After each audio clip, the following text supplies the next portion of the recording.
Hey, friendo, Steve here. And Larson. Yeah, welcome back to Going In Raw Countout. It's the only Countout show we got on this channel right now for the near future. It's Countout. It's a pro wrestling list show. That's what we do here at Going In Raw. Anyways, thanks for joining us. We're available here and at the Patreon at patreon.com/Steve and Larson. Got a variety of award tiers over there. Did you turn down did you turn off the... I didn't touch the AC, really? Didn't touch anything. It feels warm in here. Anyways, we're It's available. getting warm outside. It's supposed to be in the 80s? 80s today. Patreon.com/Steve Larson. It is lovely outside. 83. It's supposed to be the high. Got a new patron today, Tress30. Want to say thanks to Tress30 very much. Thank you. We also have YouTube channel memberships now. If you enjoy watching Going In Raw live, Monday through Thursday. Morning time Pacific, noon Eastern. We got, and then of course all the bonus content goes with that. It is Friday that we're recording this. I am already out the door. I'm ready to go. Really? But you're seated right here. This intro right here is awful. So I'm just going to get to it. Why do you say it's awful? It's fine. Superstar. Talk about the weather. Everybody's interested in the weather, Steve. It's not up to my normal, and I'm wearing a hat.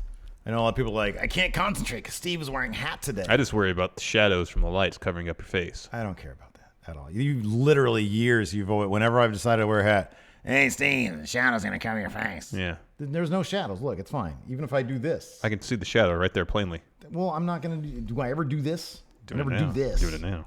To prove a point that I don't do it this. Now. Anyways, I decided to wear a hat today. I might wear hats more often. I don't know. Just let your hair grow out and wear the hat, and I'd be all on board with that. I don't care if you like the hat or not. I don't judge your fashion choices vocally. Anyways, moving on. Superstar shakeup happened. It went down. And you're acting like you're a loser of the Superstar shakeup right now, well, Steve. Well, in life, with this salty attitude. Being teamed up with you, maybe I am. Anyways. Makes you a winner. No, Superstar shakeup, Larson. Of course, every year we look at winners and losers. And so this year is no different. Anytime anything happens, you got to decide who's a winner or loser, apparently. Yeah, pretty much. There's no gray area. Actually, there is a lot of names on that we had considered, and it's like, well, half of them could have been on both lists. Yeah, like for example, like Asuka could be on both lists. Yeah, Asuka, she's not on this list. Is she? No, she's not. She could have been on. She could be considered a winner or a loser, depending on your perspective and what you think she should be doing with her career. Like Bayley's on this list, but as we'll take a look at it, I mean, there is some open to interpretation there. Maybe, I mean, basically, even what we deem our top loser, they're a loser only for one, and honestly, fairly superficial reason. Completely superficial. If they had been brought up from NXT, okay. with the name they had in NXT, okay. They could have easily been on the winner list. You just spoiled number one. Everybody knew who was going to be. It's in the thumbnail. So here's what we do. They could look at them and be like, oh, they're winners. They got a big pay raise. So this is how we're going to do it. 5 winners first, and then 5 losers. Yes, you just sit. If you really want to know who the losers are, you just sit through all the winners first. Losers are funnier to talk about. And if you really want to know who the top loser is, you just sit through the whole show. Or just look at the thumbnail. Number 10. 10.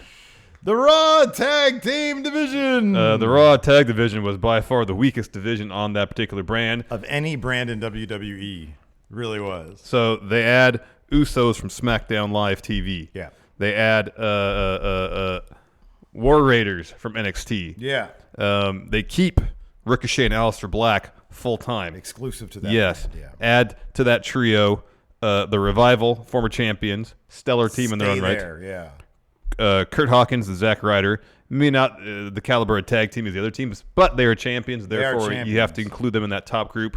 That's 5 really good tag teams. And you know what they also did? They got rid of Heavy Machinery. Yeah. The Heavy Machinery is exclusive to SmackDown. They got rid of Heavy Machinery. They didn't add the Colognes or the Club. No, they broke up Gable and Roode. We'll get to more on that later. Yeah. The Ascension, I think, is still there. I assume they're still employed. Yeah, well, somebody needs to eat pins. That's what they'll be there for. B Team, still there. Again, eating pins. Exactly. Yeah. But, yeah, they really bolstered the ranks of the tag division over there in Raw. And I don't know if it's exactly on par with SmackDown, but it's comparable. They took a really bad situation and made it okay. They made it good. Yeah, it's good. The only thing that is like the Ricochet Aleister Black thing. They really should have split those guys up. But you know, but they also booked them really strong. And I said before that, you know, with the wealth of talent that exists across both brands of main roster WWE, I mean, both Alistair and Ricochet are immensely talented. You wouldn't think it'd be possible for them to get lost in the shuffle, but you know, there's less competition in the tag division there is as a singles wrestler. So if having them as a tag team gives them a prominent spot on the show every week, gives them an opportunity to build their brand both as a team and individually on a regular basis on Raw. I mean, I still feel like that's a pretty good win for them as opposed to them just having intermittent matches. I mean, the way things like Andrade when he got called up is almost, unless they're going to get inserted to something major right away, that's kind of like the best case if you're given an opportunity to put on really good matches, you know, when you are on TV. Mm-hmm. But even then, Andrade was on TV so irregularly, especially after he got called up. It wasn't until Ray came over to SmackDown that he was really given an opportunity to do anything of consequence. And even that feud was more just about, hey, these guys can put on really good matches. I mean, they talked about Andrade trying to disrespect Ray in the Lucha Heritage. Yeah, they were trying to shoehorn some story into where there was none. Yeah. But we didn't care because the matches were so phenomenal. Like, oh, let's just see a bunch of reverse Ranas and everybody will be happy, which is basically true. Yeah. So, I mean, that could have been the situation for both Ricochet and Aleister Black for a year or two. But considering how well they've gelled as a team already. I love you, dude. Yeah. They've already had two title shots, one on Raw, one on SmackDown. I think it's just a matter of time within the next year they get those Raw tag team titles. I would not be surprised. Yeah, I mean, it's funny because I say they're booked really strong. They lost 3 matches in a row for the NXT, SmackDown, and Raw tag team championships, but they're always booked really strong. They only took the pin in one of those matches. Yeah, they seem to really like them. So, yes. I mean, sky's the limit for them. And on top of that, they're in there with War Raiders. We've seen the kind of match that they can have with them just to take over. Yeah. And that's, I mean, you know, you get those two amazing, teams. yeah. That's really good. So I'm looking forward to seeing what they do with the tag division. Yes. If they actually treat it with some respect now. Yeah, I hope so. Number 9. 9. Lacey Evans. Well, there were rumors that she was going to get a massive push at some point. And at some point. That point is now. Might be now. Yeah. Yeah. So she, due to the Superstar shakeup, she stayed on or landed on Raw, however you want to put it. And she, in the first episode there on the Superstar Shakeup, she beat Natalya to become number 1 contender. Yeah, I know. And her second match on main roster? Yeah, for Becky Lynch's Raw Women's Championship. That's quite a push. Who they have not established number 1 contender over on SmackDown for the Women's Championship. Although there are many vying for that. Ember Moon came out. Bayley came out. Yeah, so it's probably one of them. Let me ask you something. Uh-huh.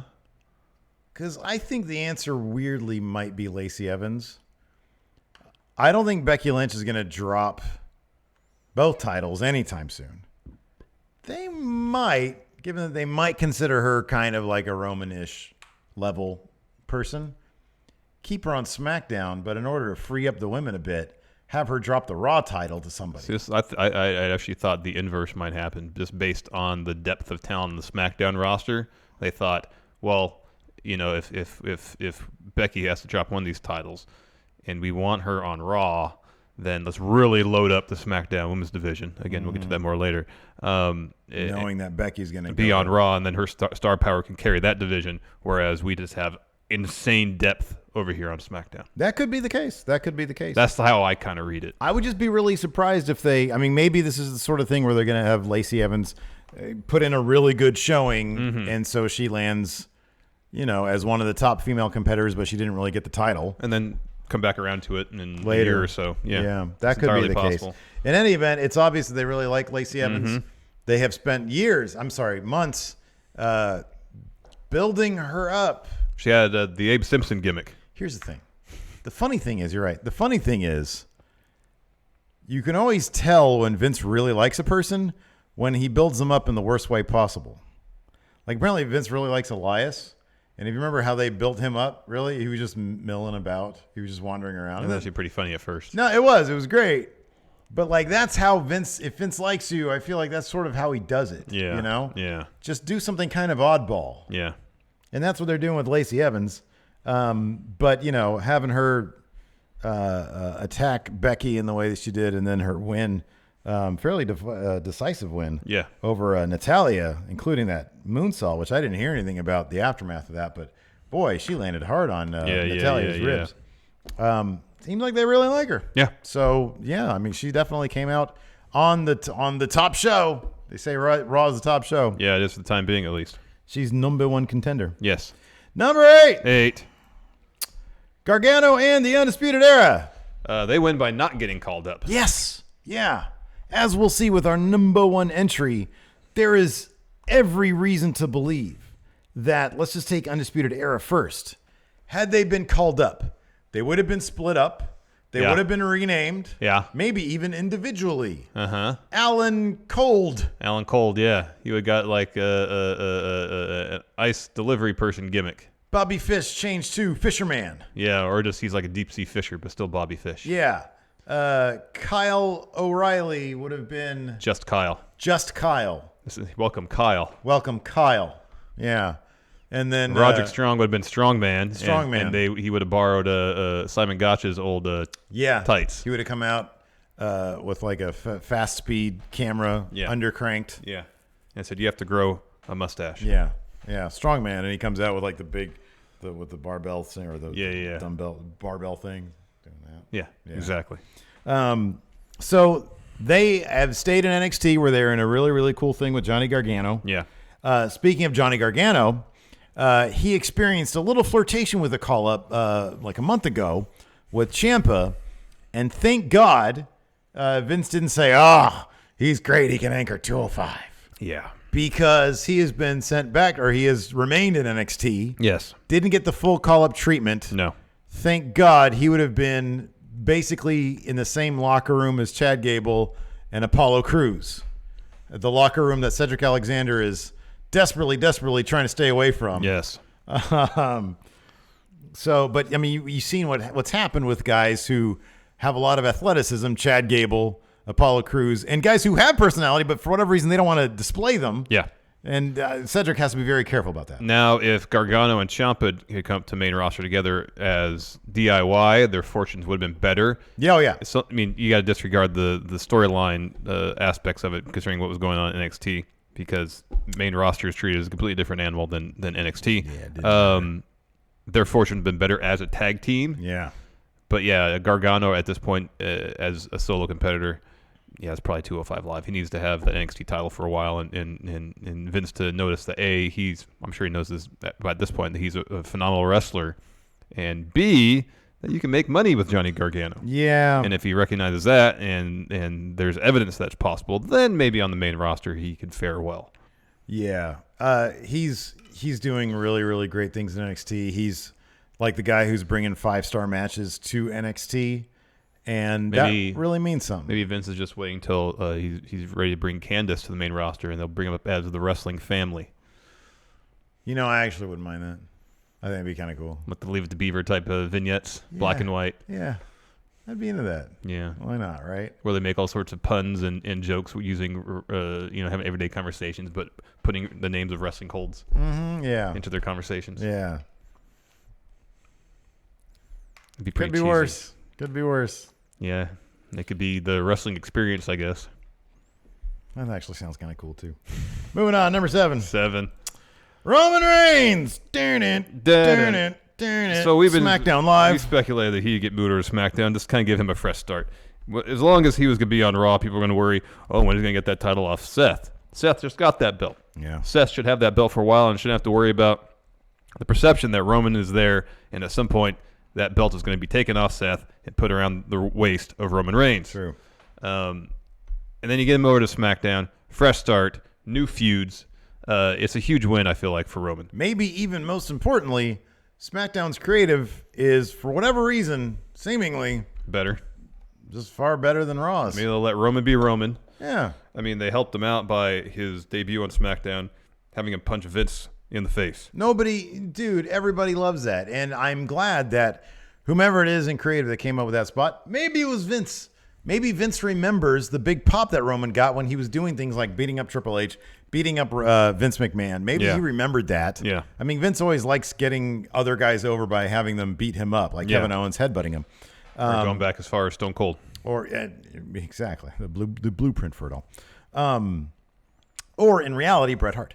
Yeah. So, for Roman Reigns, this is now. I know a lot of people out there thinking, well, how long is it before they job Kofi out to him?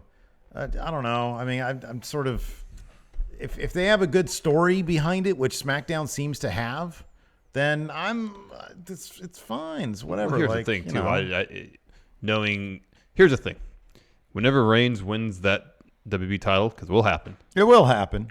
It's not going to be off Kofi. Yeah, right. Yeah. There's going to be a transitional champion, a heel that's going to beat Kofi for that title. Ideally, it'd be like a WrestleMania 9 situation where Kofi loses it to a heel. Oh, my gosh. And then Roman shows up and to correct the wrong, beats the heel. Lars Sullivan. Who's going to take that title off Kofi? Let's say it's not Daniel Bryan. Take Daniel Bryan out of the equation. I mean, that's the one thing about SmackDown. They're a bit bereft of heels, I know. They didn't send. That was kind of the weird thing. We thought at least one of Baron, Bobby, Lashley, or Drew would go over. Didn't happen. Right? Yeah, it didn't happen. Maybe they have really high hopes for Lars. Yeah, that could be. They're putting a lot of faith in an unproven commodity. Oh yeah, Wouldn't be the first time. No. But yeah, no, Roman, I think more than anything, I'm really interested. I mean, we've seen it with SmackDown's creative, be it the Miz-Shane feud. Yeah. Kofi's ascendance. Yeah. Any number of things, even the way they've been treating Kevin Owens lately. Oh, great. A guy who was supposed to be fighting Daniel Bryan at Mania for the title, and how, what's going on with him now. They're keeping him relevant. They're keeping him engaged. This whole stuff with him in the New Day could turn out to be, I mean, what if when Big E gets back, they just sort of welcome Kevin Owens. They keep him on for a little bit for a couple things here and there. Oh, that'd be delightful. I mean, to see Kevin Owens and Big E coexisting in the New Day, that could be a lot of fun, too. Yeah, that could be a lot of fun. I have faith in SmackDown's creative. They're going to do something fun with it. Yeah, I hope so. Number 6. SmackDown Women's Division. So I'll just read off. This is stacked. Yeah, it's absolutely stacked. This is what we got. Asuka. Stacked. She's one of the best wrestlers in the entire company. Bayley. Becky Lynch. She's champion of both women's divisions. 2 champion. You got Billie Kay and Peyton Royce, the Iconics. Tag champions. Team champion. Carmella, former women's champion. Charlotte Flair, the most decorated women's champion in WWE history. Ember Moon, she's spectacular. Amazing. Kairi Sane, she's goodness. spectacular. Mandy Rose, Sonya Deville, they've improved a ton since they've been on the main roster. Liv Morgan just got brought over. She's underrated. And Lana. Yeah, Lana too. That is a stacked. Did you mention they still have Carmella also? Yeah. Yeah. That is a stacked division. It is stacked. And granted, I know some of it might be because they want to keep a focus on the tag titles, because you've got Absolution, you've got whatever they're going to call Asuka and Kairi Sane. Plus the tag champions, yes. Plus the actual tag champions over there. But nonetheless, I mean, apart from maybe the Iconics, they're so well established as a tag team. Everybody else can compete as a singles competitor. Oh, yeah. They've done a really good job of, absolutely. Easily. So, yeah, when you look at the line, it's crazy good. And then if you look at what Raw was left to, could you move to the Raw section? Well, we'll get to that later on, because we're going to talk about that too. Okay, yeah. Okay, well, they were left with a bunch of garbage. Well, not a bunch of garbage, but there's some good talents there, but there's also dealing with some injury issues and whatnot. So yeah, this is going to be interesting. I am legitimately curious. This is where opening us up to process really would be a fascinating look into the reasons for these movements. Like when they looked at these side by side, they obviously didn't say, well, there's parity. These are even. Yeah. They obviously wanted to do something that really focused on SmackDown Live's women's division. I'm curious as to why, if that was sort of their goal, because it seems that it had to have been. Yeah. If that's like because of the Fox thing or not, I don't know. If they just thought, hey, one of these shows should have a very, very high focus on the women's division. The other doesn't really need to be. I don't know. Yeah, I don't know either. Anyways, let's get into the losers. So SmackDown's women's division is tops. Oh, yeah. Tops winner. It's fantastic, man. Tops winner. Fantastic. Now we're going to get into the losers. Number 5. Bayley. This goes beyond the superstar shakeup. Let's go back to bad Mania. Like the last 2 weeks has been rough, seemingly. So apparently they were given some assurances that they were going to have a fairly long reign as her and Sasha, that is, fairly long reign as tag champions. That didn't happen. Not only that, they were told apparently before Mania that they were going to break the team up. Yeah. And on top of that, I mean, report to be believed, they were upset about it, which I understand. Yeah. And on top of all that, Bayley gets sent to the other brand, guaranteeing there's no chance in the immediate future that they could somehow get back on track, that being a tag team, gain those titles back. Yeah. So it kind of seems a very definitive end to their pairing, with not really any storyline motivation for it. It just, I don't know. Yeah. She shows up, like she showed up on Raw and she got her usual reaction, and they show up on SmackDown. Granted, it was to interrupt Becky and Ember Moon, and she got booed. Yeah. Bayley doesn't usually get booed. In Canada, she does. There's all sorts of videos of her from the past getting booed in Canada.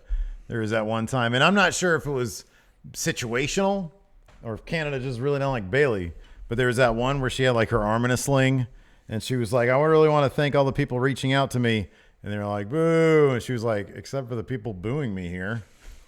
Was that a main roster? Yeah, it was a main roster. Was that after the Alexa Bliss thing? Maybe, which might explain it. Yeah. And then I think there was one other time. Time besides the ones that were happening now. Yeah. This is a weird, and I think it's maybe developing into a Canadian thing to boo Bayley. Maybe. I don't know.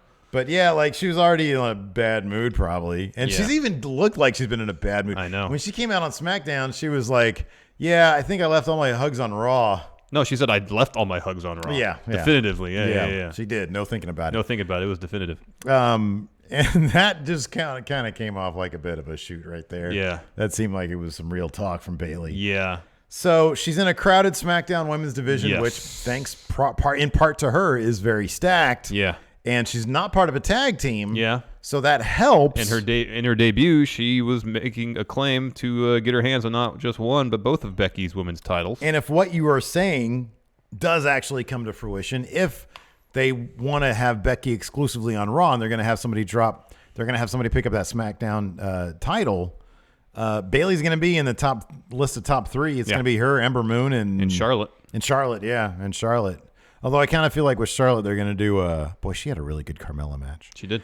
They're going to do like a Crisis of Confidence thing, maybe. But then she just beat Carmella. Yeah. So I don't know they're going to really do a Crisis of Confidence when you beat a former champion. Have her get into a feud with Absolution. All right. With both of them. That's quality. You know what I really want to see is a feud between Charlotte and Ember Moon. Yeah, it'd be good too. Oh, I like that a lot. That'd be really good. Which is what you show up here and you think you're number one contender. I am. And then 6 months of feuds. Yeah. That's good. Yeah. All right. Yeah. Done. Booked. All right. The next loser in the Superstar Shakeup, number 4. Oh, Bob Roode. What's he saying there? Do something with me. Yeah. Use me. I was good in NXT. Yeah. My run in main roster has not been I like that glorious. My incessant use of calling him Bob as opposed to Bobby is rubbed off on you. I just take it sometimes persistence really does pay off. Yeah. I mean, it's thanks to Rusev for that because he's the first one that called Bobby Roode Bob Roode, Bob Lashley. Yeah. That's where we go with I just call him Bob Roode. It's just something we do. So his tag team was broken up unceremoniously during the Superstar Shakeup. Yeah. They seemed like they were teasing maybe some issues with them at certain points. Well, actually, pretty much as soon as they joined together. And it never went anywhere. Shocking. Yeah. It's kind of a microcosm of Bob Roode's run on main roster so far. Yeah. Hey, let's do something. Doesn't go anywhere. No.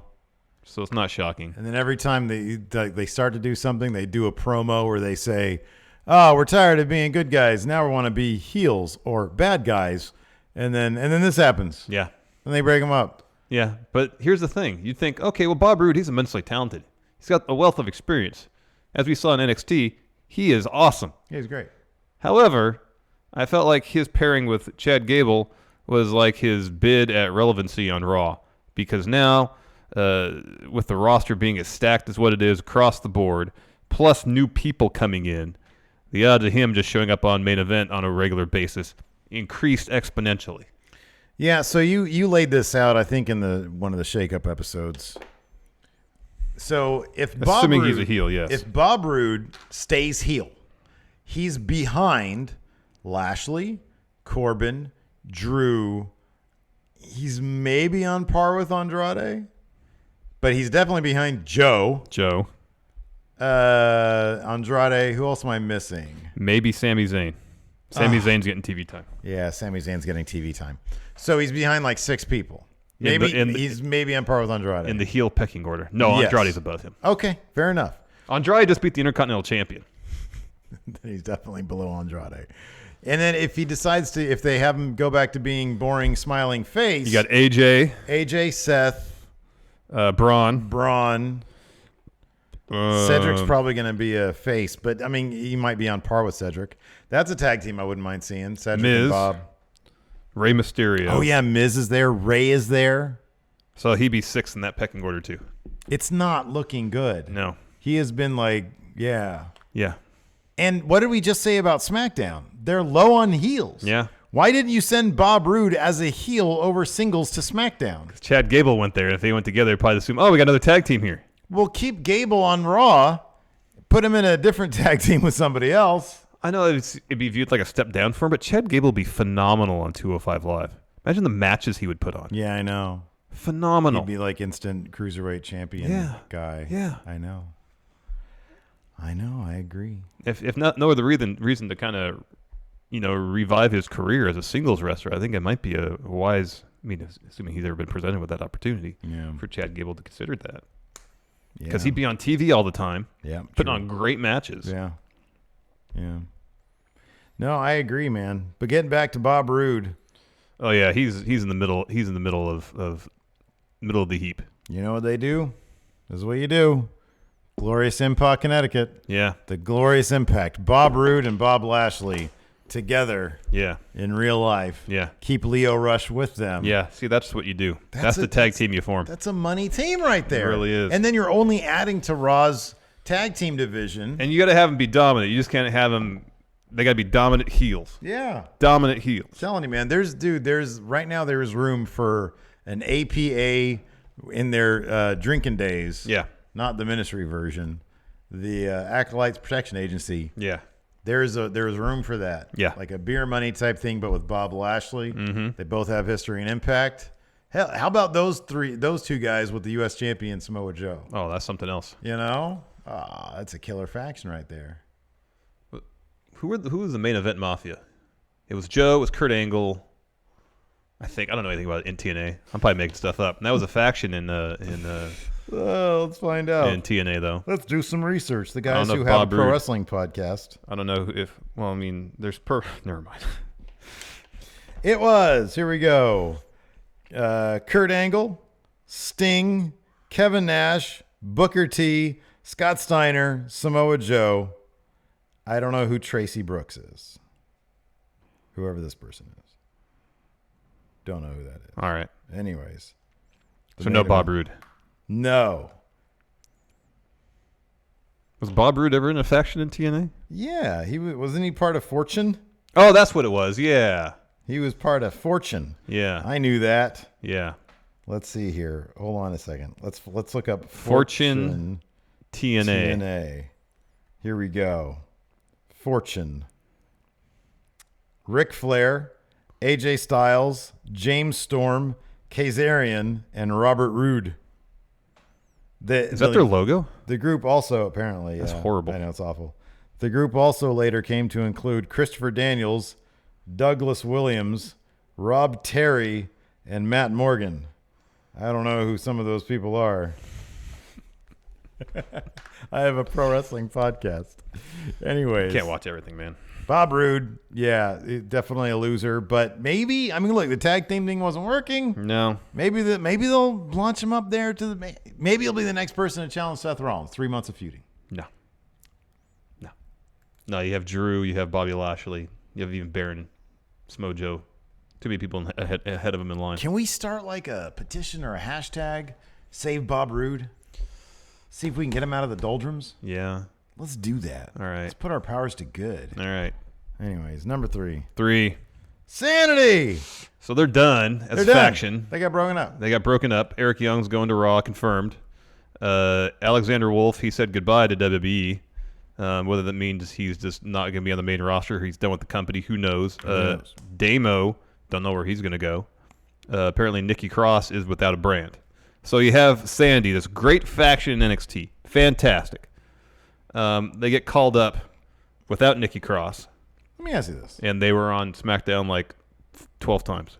We said SmackDown is lacking in heels. Yeah. How do you introduce Damo as a heel that's not redundant with Lars Sullivan? That's the issue. And what separates Damo from Lars Sullivan? A lot of things that are good. Personality. Like, Damo has a lot of things that are good that Lars Sullivan doesn't have. Damo's more athletic. He's a more interesting looking, well, kind of. Lars Sullivan is a very interesting looking guy. Yeah. Damo's got Nikki Cross. I mean, we've seen what Damo can be as Young Love in Steven Larson Book Raw, really which you hard to all top should that. be watching. Yeah. Literally, it's the best thing on our channel, Steven Larson Book Raw. It's the greatest. Here's another potential person to be on SmackDown's, to be a SmackDown heel, Bray Wyatt. Oh, yeah. I forgot about Bray. Yeah, he could be on SmackDown and be a heel. Maybe put Bray with Damo. Bray, Damo, and Nikki Cross together. There you go. But give Damo an equal part of the personality aspect of things. Yeah. Don't just make him another Luke Harper. Yeah. Yeah, that could work. But just so much unknown about a faction that seemed to have so much potential. Dude, Sanity was one of the best packaged teams, factions. Mm-hmm. And it boggles my mind that WWE is bringing in all these people, and they haven't figured out that, hey, maybe one way to have all these people get some TV time and keep them happy You just put them in a large group. is to put them in a big faction. Man, Yeah, people don't love get it. factions. They sell lots of T-shirts They with do. factions. Look at all the shirts that Undisputed Era has sold. Right? Yeah. And they're crap. The logo's terrible. Terrible. New Day sells tons of merch. Put people together that people like. People buy the merchandise, People just generally like when people are together. Because it's like a club. People want to be part of that club. Yeah, I want to be in a club. Yeah. I'm not in a club. Not either. We're in a duo. Yeah. That's different than a faction. Kind of lamer than a club. Yeah. We only are friends with each other. We can't find anybody else to be our friend. That's correct. So it's not a club. It's just Maybe us. Damo can be our friend and come here. That'd be great. Did you see that Nikki Cross Shelton Benjamin commercial? Yeah. Video Yeah. where she was in a box Yeah. living in a car. Pretty funny. Yeah. Number 2. 2. Raw Women's Division. So man. they lost Ember Moon and Bayley. They lost Riot Squad. Well, they lost Liv Morgan, but yeah, Riot Squad's pretty much broken up. Pretty much broken up, right? They gained Lacey Evans. Which is an unknown commodity. And then you got, so Alicia Fox, I don't know what's going on with her. Oh, they got Naomi. Naomi's great. Naomi's really good. So you have Natalya there still. She's very good. Nia Jax, she's out for probably close to a year with knee surgery. Ronda Rousey, who knows if she'll ever come back. Sasha, she's Who apparently knows got if she'll ever several come weeks back. off. Tamina, being tag team partner with Nia Jax, it seemed to be a really good role for her. Yeah. But on her own, I don't know. Yeah. Dana Brooke, I like her, but I don't know what kind of role she would fill per se. She has like weird promos too. Yeah. So like Ruby Riot's great. And when Dana Brooks on Main Event with Sam Roberts running her down. Oh my God. That guy's terrible. That was rude. That was so rude. What are you doing, man? So you got Alexa Bliss right now. You got Alexa, you got Naomi, and Becky. Yeah. That's the top of your card. And then right below that, and Sasha if she ever comes back. And then right below that, you got Ruby Riott and Natalya.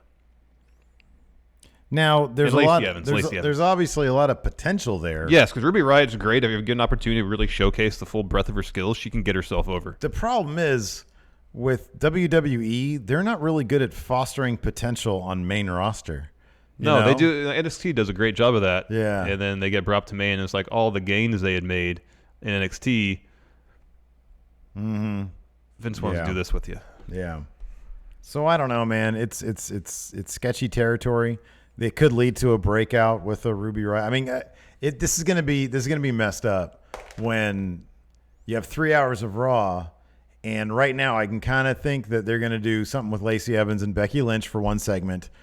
They're gonna give Alexa Bliss her moment of bliss segment, and then what else? Yeah. Zelina's always gonna be coming out with Andrade. Yeah. And then, I mean, hopefully Ruby Riott will get into a thing. It'd be interesting to see a Ruby Riott and Naomi feud. Yeah. Or if they turn her face against Tamina. Mm-hmm. I could see something like that. Or even just have have Sarah Logan turn heel on her. I was going to say, since the Riott Squad are pretty much done, just have Ruby and Sarah feud. Yeah. Give them a feud for a couple months and just give them some matches in some decent time. Yeah. And just let them show the people what they can do. Yeah. The problem is they've never been terribly good at writing for the Riott Squad. I know. So whoever's writing for them really needs to do something different. Oh, yes. Oh, yes. Anyways. And then let's go. So number one loser. Can anybody guess who it is? They're on our thumbnail. Number one. The Viking Experience. It's kind of a bummer that the reason the number one, the loser, is because they got their name changed to Viking Experience. Because if that hadn't happened, if they got brought up to the main roster as War Raiders, brought up to Raw, and instantly on their first night on Raw, have them pin one of the tag team champions, they would have been on the winner list. We'd be sitting here talking about how they're like number 9, number 4 on the winner list. Yeah. And instead, because they got saddled with a crap name as a unit and individually crap names, I mean, they're fine names, I guess, but it's just it's crap that their individual names got changed. Yeah, that's what I should say. Individual names were great. Yeah, the individual names are good. Ray Rowe, Hanson. Yeah. Those are great names. Yeah, they're great names. They didn't need to have their names changed. No. Their collective name is crap. Individual names, not crap, but unnecessary. Now, here's the thing. Within a couple of weeks, nobody will care. Nobody, I know, that's the thing. We'll all get over it. Yeah. Because they're that good. And they will get themselves over because they're that good. They'll be really good. It was just, it was a shame that their call-up, which is a big deal. It's a massive big deal. It was just crapped on because of a crap new name. Mm-hmm. Completely unnecessary. Yeah. But they were going to be the Berserkers. Which here's the thing, people wouldn't have crapped on it as much. They still would have crapped on it. Yeah, because people said, oh, Berserkers. We've had a Berserker in WWE before in the 90s. Yeah. Is that their dad? Yeah. I just would have been making more Clerks jokes. I know. Maybe that's why Vince didn't do it. My love for you is ticking clock, Berserker. Because apparently, Vince, he fancies himself hip to popular culture, so maybe he's a huge Clerks fan. Would you like to make some fuck, Berserker? Did he just say making fuck? Mm-hmm. Would you like some making fuck, Berserker?